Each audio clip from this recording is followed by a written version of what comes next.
Hello, welcome back for Unit 8 of our Contemporary World course here at Waldorf University. And as we wrap things up this week, a couple of general announcements. First, we've got two things to do. You got to knock out the discussion board as we have all along with that first post due by Saturday night, follow up by Tuesday at midnight Central Standard Time. And then you've got a Unit 8 assessment that consists of 4 questions. We'll talk about those things a little bit, but also I want you to consider, take a look overall at how the course has been going for you. If you're missing a couple of things, make sure you're trying to get those in by the end of course date next Tuesday, so that way you can finish with the highest potential grade possible. If you got questions about any of that stuff, make sure you're reaching out. Again, as I've reiterated to some of you, if you tried to catch up on discussion board posts, university policy dictates that we can't give credit for late discussion board posts due to the participatory nature of the assignment. So don't spend your time there. If you're missing work, make sure you're focused on those assessments, other essays, those kind of assignments.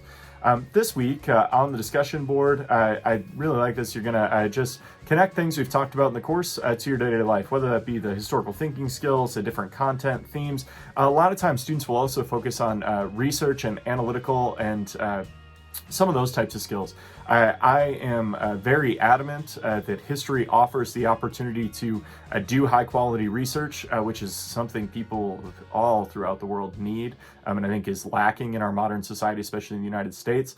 Being able to do quality research, analyze that effectively, and then communicate that to other people are skills that no matter what you do on a day-to-day basis, or what your goals are for your career or just as a citizen, we all need to do that at the highest level possible. We can all improve at that stuff all the time. But maybe there's been content in here in a contemporary world course. We're looking at very recent history, and maybe it's helped you understand the world better.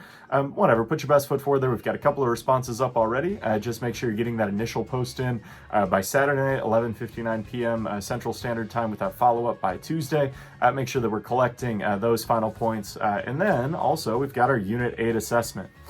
This is 4 questions. Again, most of these are connecting kind of to the world we live in today. There's one about the technological revolution. There's one about terrorism in the modern world. There's one that's talking about social institutions and values being affected by dramatic changes. And then there's different kind of historical thinking skills we've been using all along. What I want you to talk about are some of these modern connections. Now, the mistake a lot of people make here, and so be aware of this, is don't treat this as a free writing exercise. I do want you to capitalize on the research skills we've put together over the last 8 weeks together, and then come in. I think a lot of people get here and they just kind of go like, oh, I can talk about terrorism. I've grown up and spent the last 20 some odd years living in the kind of terrorism era of modern global history. I'm just going to kind of write some of my thoughts and put together some kind of weird personal manifesto. Don't do that. Be bringing in research to support your viewpoints, as we've been trying to do throughout the course. Develop your perspectives, then analyze that with our historical thinking skills. If you got questions on any of this stuff, make sure you're reaching out. I appreciate the hard work you put into the course so far. I look forward to the great things you're going to do this week. Good luck.